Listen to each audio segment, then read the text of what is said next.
Welcome back to 1 Million Pumpkins Ranch for more public displays of homesteading. And I'm standing at the corner of the barnyard, and I don't know if you can tell, but we had some serious flow from our thunderstorm yesterday. Caused some of this, and I realize we're behind the curve on water catchment. So it all just goes on the ground, and then I have sunken areas where I grow in and heavily mulched. So this has become quite the sponge, and I thought I would just take you on a bit of a walkthrough. Hi, Marie. So good to see you. Here's my garden. We've got a row of alfalfa, needs to be cut down again. And all those seeds I planted not too long ago, maybe it was 2 weeks ago, they're germinating here. Thank you. Thanks for saying that. We have zucchinis and okras, sunflowers, and down on the end are pumpkins. And over here, yellow squash, okras, sunflowers, and Armenian cucumbers. And then here, 2 cushaw squash germinated. And I'm going to be plugging more seeds in today. And on the other side of that bush, 2 or 3 butternut squash germinated. And then I've got my chili pepper row all the way down here. But I've banked up tons of sheep mulch against the fence here. And I don't know if you can tell how the flow came in from the driveway. And then it hit my wall of animal manure, which acts like a sponge and soaks that up and keeps the ground moist. Now over here is that engineered basin that Ivan built. And look at, we had heavy flow. It's actually caused little ruts, but it did what we wanted it to do. It flowed, and then it hit his graveled French drains here. One there, and one there. And it filled and backed up this catchment area. And it finally went out on the side. It did hit the spillway. And the spillway did what it was supposed to do. And the water rolled over that. And it continued on down the line. So as we build more smiles on this side of the garden, they're each going to have a catchment like this, and that will stop a lot of the waste and erosion because this flow goes straight to a head cut. Aw, Marie, you're so kind. Thank you. I'll share with Ivan your very kind comments. The rain made the wild tansy asters start to bloom. They've been holding on and looking kind of like ugly, scrubby weeds. But now that it rained, we're going to have loads of beautiful purple tansy asters. Now, I've never been happier to grow my own lettuce. It's kind of all going bolting. Well, the romaine lettuce has, but at least it does not have any diarrhea parasites in it. But anyways, this basin completely filled up from these intake areas, and it brought a lot of the sediment, and then it continued down into the tree hole, and it actually excavated a sinkhole down there. And what we think that is because we layered on a lot of organic material when filling this basin, and we think that the microbes and soil life chewed all that up, and with the water pressure, that caused the sinkhole to collapse. Come on in, Fifi. That's fiasco. So then the water came up and over the banks of the salad bar. As you can see, quite a flow. And then it just rushed straight down this undeveloped gravel area into the unoccupied sheep corral. And I did do a little bit of embankment on that back gate, back fence, but it's not enough, so I'm sure it blew out and over that and went straight down the head cut. So, you got to do what you can do. One step at a time. Perfection is more of a living feature of life rather than a destination, in my opinion. Anyways, this whole area sheeted water. Our rain gauge is broken, so we were not able to take a real measurement, but judging from containers and things that were left out, it was about 2 inches deep. And so this lettuce bed is very happy for the deep drink. And all of these bolting lettuces, every day I come and cut more for the rabbits or for the chickens and turkeys. So none of it goes to waste. The poultry played poultry football over the bolted lettuces. And all of these sunflowers are done. They're making sunflower seeds. This one's already been taken by birds. So it's time for me to cut those down, save seeds or give the seeds to my animals. And I'm going to resow more seeds in the holes left in the spaces. So this water came all the way up to Brisket's berm. It looks like Brisket's berm held firm. That rhymes. And then the next thing it would hit would be this sponge of rotting hay. And then I've been pruning this tree to be more of an upright single trunk, hoping that will press its apical drive to grow tall, like more of a gumbo tree. I don't know, like, okay, there's a tree out there. Do you see how it has one trunk? So anyways, I'm hoping that I can prune this tree to do a similar growth pattern. Yeah, so the spillway went on down there. Oh, and I was going to show you this. So there were 3 thornless honey locusts. There's one, and there's one, and there was one. The sinkhole is. It goes parallel to the ring tube, and probably just as deep. So I'm gonna have to clean up around the hole and try to refill it with some soil because it's just a cavern. Weird things. But that big lettuce head there caught some flood detritus. Over here, this one did too.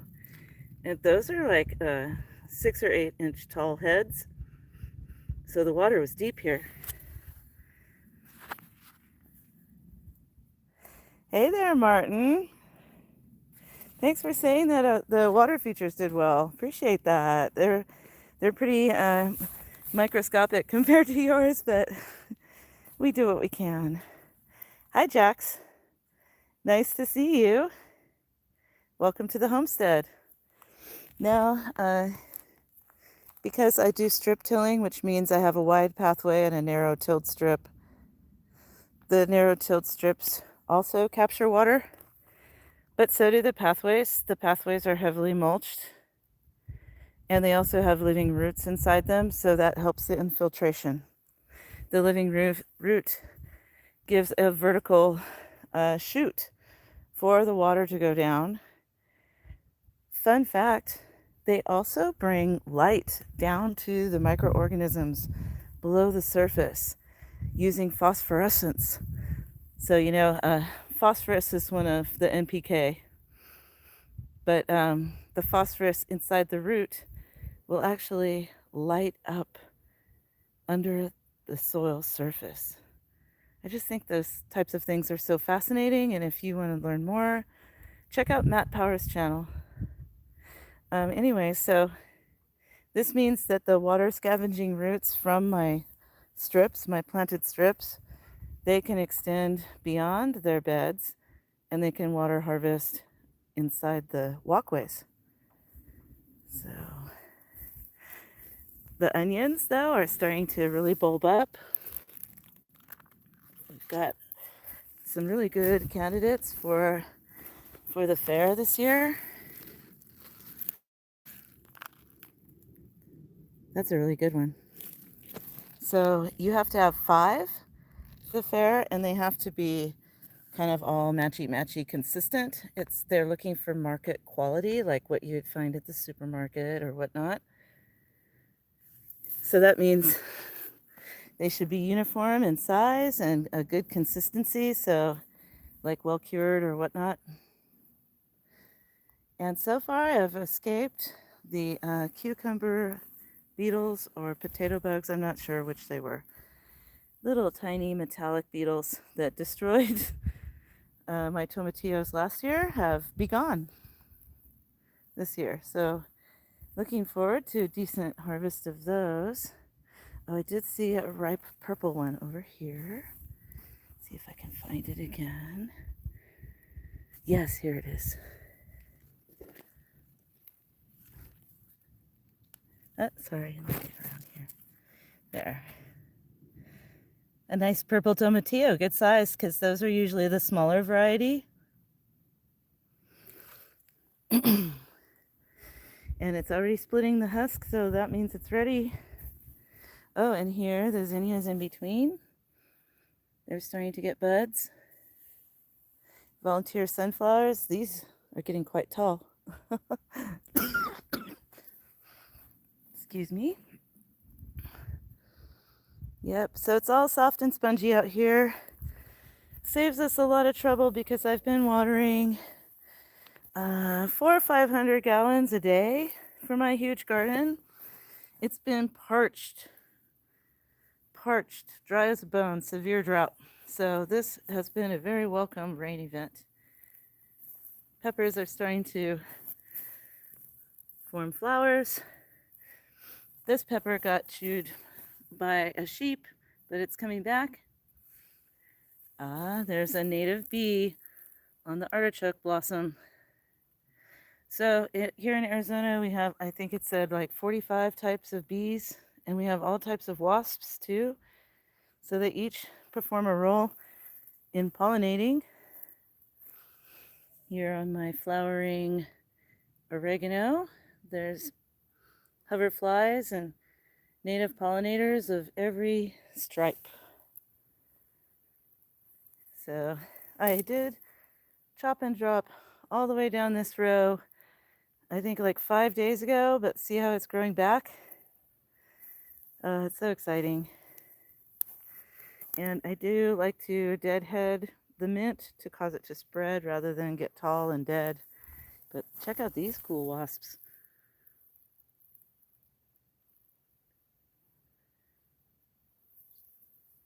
Got a stripy kind, got some kind of beetle. Red body and blue wings on this one. Oh yeah, several of those kind. Oh, my other garden helper is here. Hi, Fleeter Meowser. Fleeter Mouse.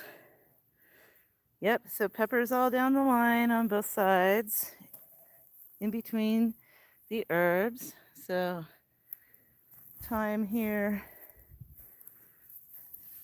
Peppers getting bigger. Oh, I believe this right here might be a toad turd.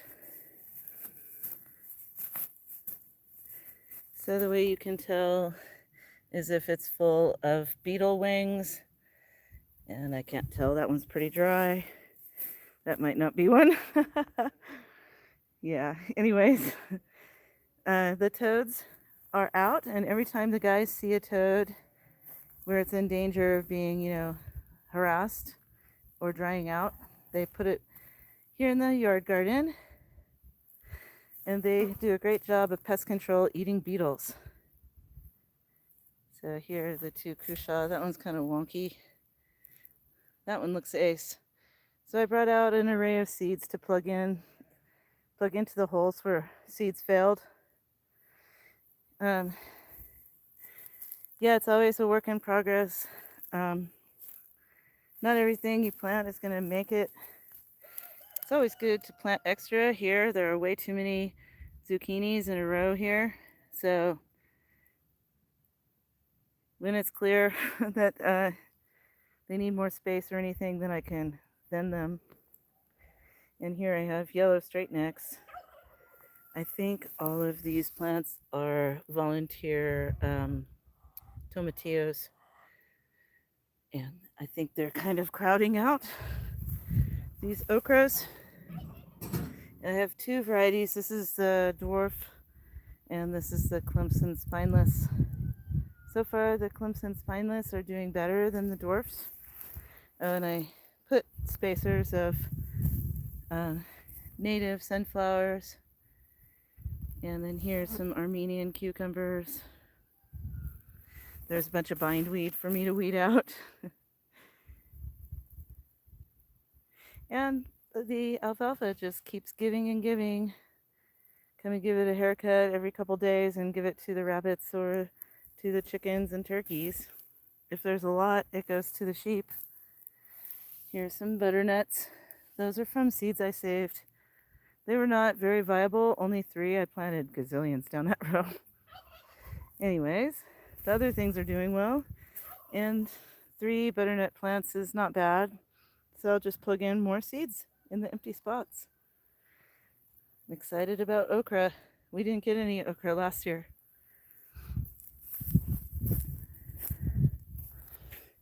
And it is a beautiful day. Clear blue sky today. High UV. It's only going to get to mid 80s. And then we're expecting hopefully another thunder shower this afternoon. And that's how the monsoons go. It's a hit or miss. We won the lottery yesterday. But the clouds play. They play timpani in the sky against each other until I guess they decide who to dump their shower on. And this, of course, is the rest of my, the majority of my onion patch. And these are just super jumbo. Great. Very good. And they're in there. They're packed in there pretty close. I gave them more space last year, but they did fine being crammed this year. So, onion patch. Now, there's been a lot of tomato drama. I planted 71 tomato plants that I started and kept, from March until mid-May indoors. And then I transplanted them out. But the ranks have been thinned. We've suffered a major attack of leaf curl. So I've had to, savagely rip out any leaf curl evidence. I've had to dip my pruners in bleach water in between taking snips. But the ones that are alive are doing great. As you can see, we've got fruit. I just gave a haircut to that mint at the understudy. Yeah, loads of fruit on these. Gardener's Delight.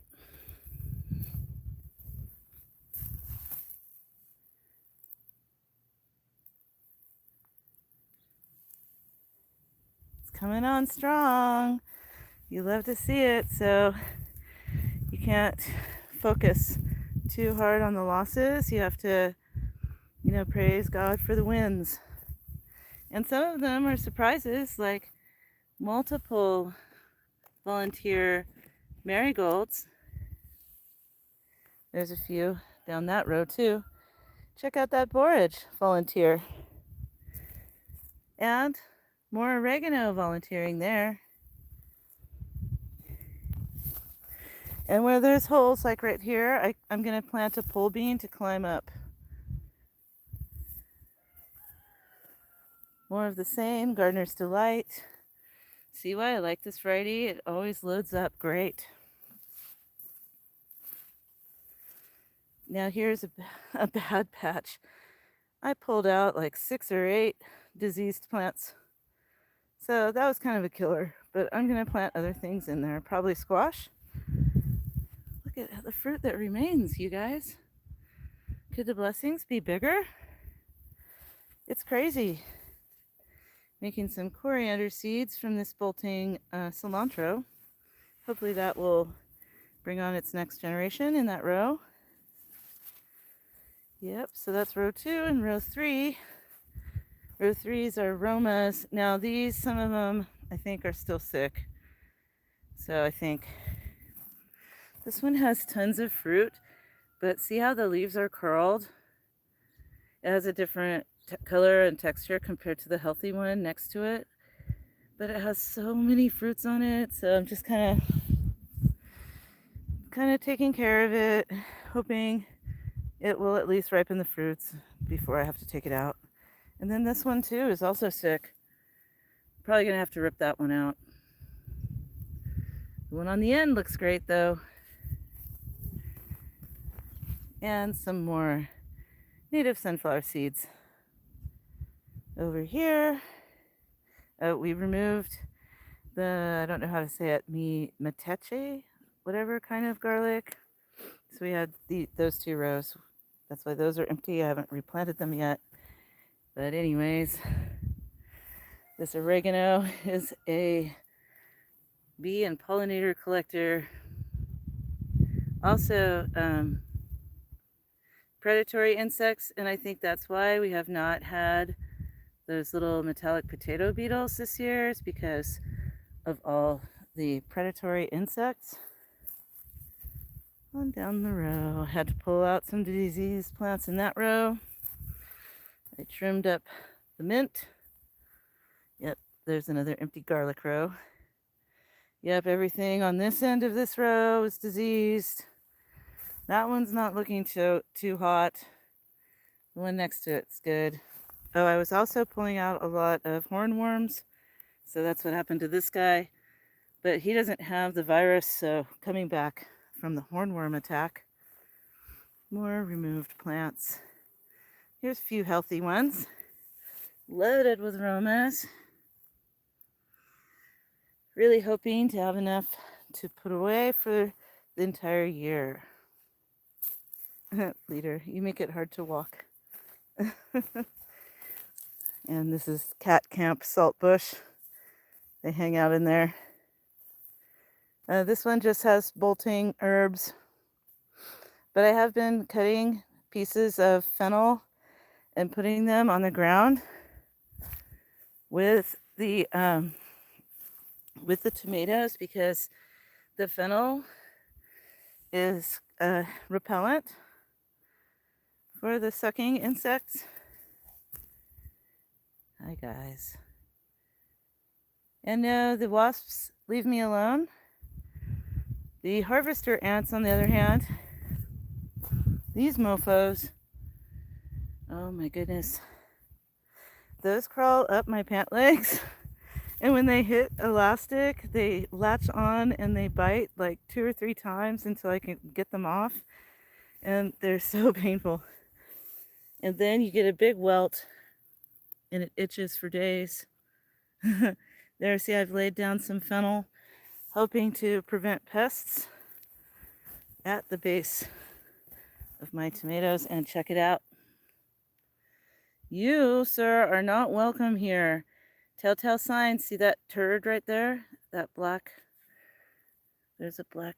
Can you even see there? The black pill-shaped thing. That's a caterpillar turd. And ooh, I don't like touching them. Oh, yeah. Okay, I'm gonna pinch that off.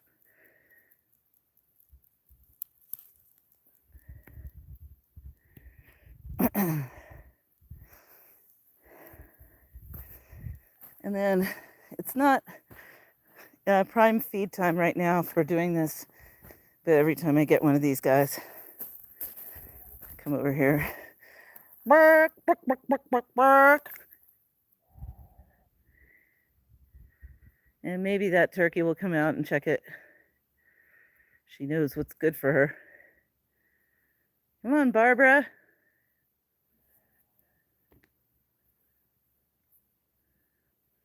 Get it, Barbara. I guess not.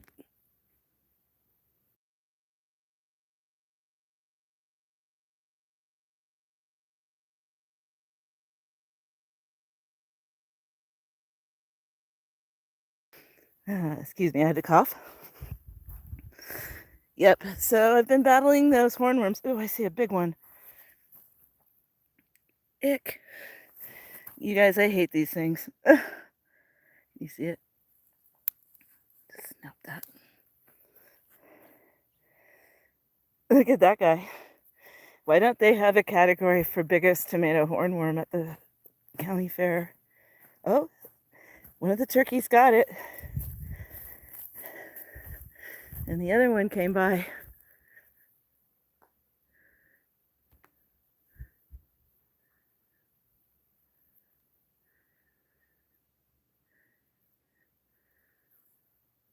That's how tomato hornworms meet their end on my homestead.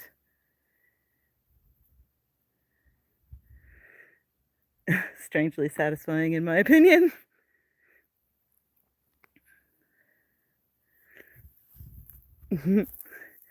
Okay, so that's the tomatoes, the state of the tomatoes.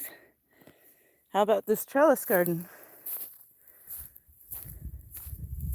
Well, today my son and I came and we browsed on this. So we were able to get 6 berries this morning, which before we were only taking like 1 or 2 at a time. There's some more almost ripe ones. There they are. So getting 6 at one go, that was ace. And those things are as sweet as candy. And, you know, it's just an ongoing thing with these guys. The snap peas plump up and I can collect like, I don't know, a pound a week. A pound a week of those. They are one of our favorite vegetables. So sweet and tender. High in protein. Just a fresh, delicious treat. And they're just really doing well this year.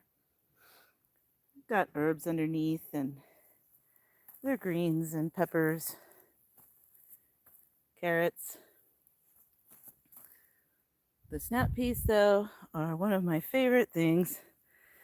And so when it gets towards freezing at the middle of October, I will have to let the best pods come to maturity in time for them to dry out on the vine so that I will have new seed stock for next year. Luckily, you don't have to save a lot of pods to get a lot of seeds. Now this variety of red raspberry, the grasshoppers favored it, but so it goes. Don't really care. There's one right there. So sometimes Ivan comes and picks grasshoppers and gives them to the birds. This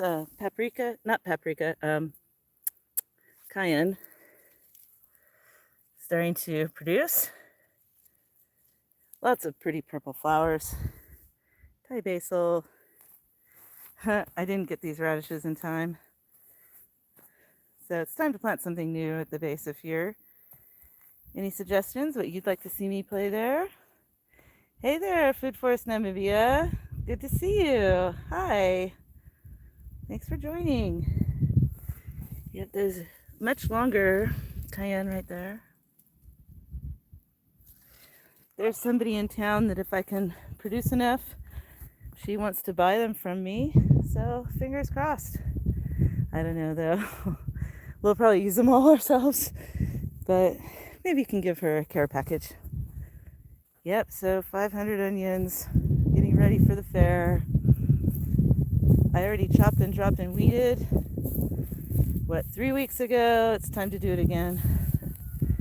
But the furrows themselves are not that crowded. It's just the living pathways. And all of this catches water with these depressed furrows, the sunken furrows. You can see outside where the native state of things is pretty bare, what it looks like on the other side of our fence, the garden fence, and the wilds. I mean, that's still inside our fenced area, but this compared to inside the garden.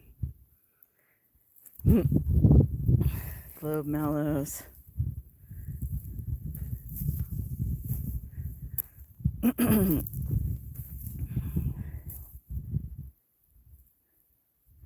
Here's a triple row of onions. Here's a cat.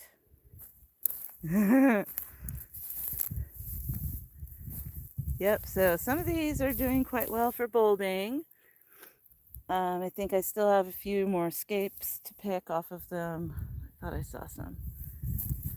I'm sure there are some. Yeah, but things are doing well. Got an elm tree. Got a volunteer tomatillo and a currant. So another thing I'm going to do is just drop some seeds in that little planting hole. If I get to it, I'll plant more along this row. Got a honey locust and a currant and the potato row. Awesome. I love seeing the sunflowers in bloom. I like to plant the sunflowers and zinnias and whatnot in between because it just gives joy.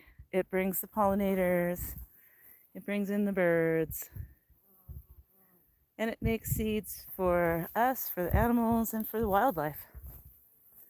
Check out these bees. Hi there, Kathy. How you doing? Did you get wet yesterday?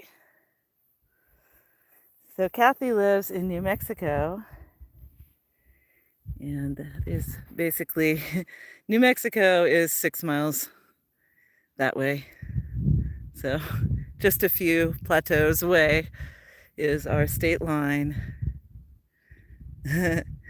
No rain for you yesterday.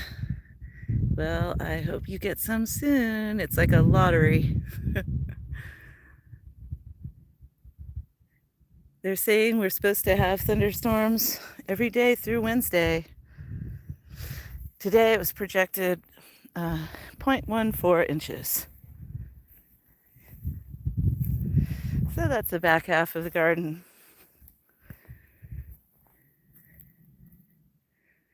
There's a lot of weeds or, native plants. They're not weeds. I want them here. And I have a lot of work to do to continue to develop the rest. Since we put the rams all in Ramlandia, we no longer need this paddock. Oh, here's a whiptail. A whiptail. I don't know. Can you see him? Her. They're all girls. Oh, down the hole?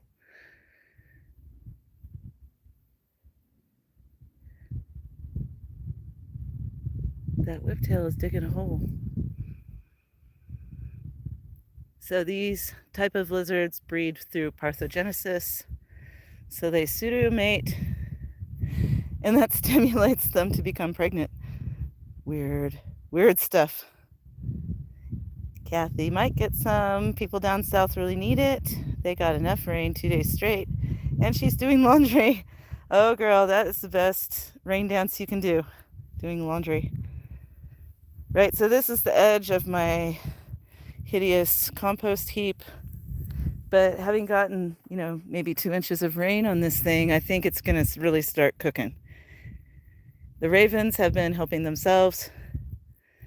We have a resident pair of ravens, but it seems that they have hatched and fledged 3 babies. So we've got a pack of 5 ravens that hangs out. They like to pick the compost pile. Oh, look at this bare ground also was rutted from the rainfall. Oh, Kathy says she recommends my channel to people who are struggling to garden in the desert. Thank you so much. Oh, wow. That makes me feel so humble. Thank you. Yep, over here where the gravel is and the bare dirt from the corral begins, it just sheeted off of here, you know, like a floodplain.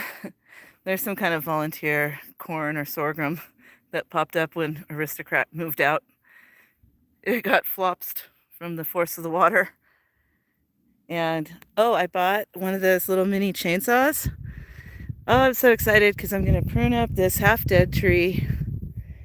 I'm going to rake up the gravel and make a seating area and put fairy lights on it. It has one strand of life going through it. So I think maybe if I baby it, it will come back. But it does make a, tiny bit of shade under it. Also check these out. These are Colorado 4 o'clocks. Now that they got watered, they might make their big showy fuchsia colored blooms. And once again, none of this grew here when Aristocrat lived in this corral. Right. So that is the state of my garden after the rain. Oh, look, more of the flow came through the bean pile. It went on where there was only very light dusting of mulch. Came from under this gravel and whoosh,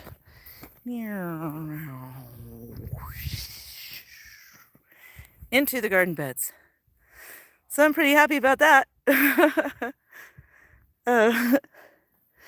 Hey there, Jamie, Greenie the Mojave. Good to see you, brother. Yep, we finally got the lottery yesterday. So I just thought I'd take you all on a little walkthrough. How's Kitty doing? Kitty is doing great. She is a handful. So she gets taken out or gets brought into the sheep corral to learn some lessons, like multiple times throughout the day. She gets to go on the grazing walks. She's learning fast, but she's also learning to be a little bit more naughty because Great Pyrenees are very opinionated dogs. So if she doesn't want to come when she's called, she knows how to, and she will choose not to.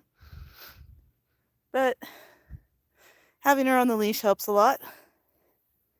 Every morning I take her without her leash so she can kind of run harder and faster and loop around trees and frisk about to get some of that excess energy. But she's really a biter, so I've had to be pretty stern with her to keep her mouth off the lambs. The lambs are so placid, they just hold still while Kitty chews on their ears. So I cannot let her even lick their ears or the biting begins. And so far she's not actually bit down, she just mouths the lamb's ears and tails. But trust me, if you look up Great Pyrenees livestock guardian dogs, they will, if you don't watch them, if you don't train them, they will literally chew ears and tails off. And dude, my heart cannot handle that. I'm such a softie. So, no amputations allowed. I think Ivan is walking Kitty right now, but he doesn't like to be on the YouTubes, so I'm not going to show you. Yeah, chewing on the babies is one of the worst routes to not, poor performance. And so, any other questions? Because I've been on here for 40 minutes. And I'm going to take a break and come back out and start sticking some seeds in the ground just where it's easy. It was kind of demoralizing for me when I had to pull all these plants out. Also, it's backbreaking to crawl down each aisle, chopping and pruning. I didn't even prune these ones yet, but I'm going to let those carry on currently. They look pretty robust. But the pruning does help, and I prefer it. I'll get to them. But you have to kind of rotate the garden chores and not just do all the unpleasant ones in a block. You have to spice it up with the chores that you enjoy. And I feel like a change. I feel like sticking some more seeds in the ground. Hey, Steve. Awesome to see you, my friend. He says that he's happy to see us working on rainwater management. Just remember the three S's: spread, slow, and soak the rain, and you'll never go wrong.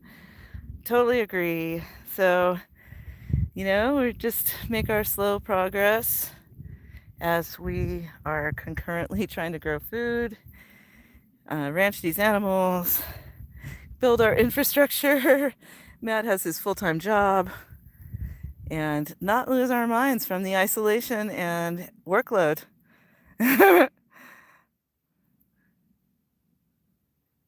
Yay, Kathy. Bless you too. I hope you have a wonderful Sunday.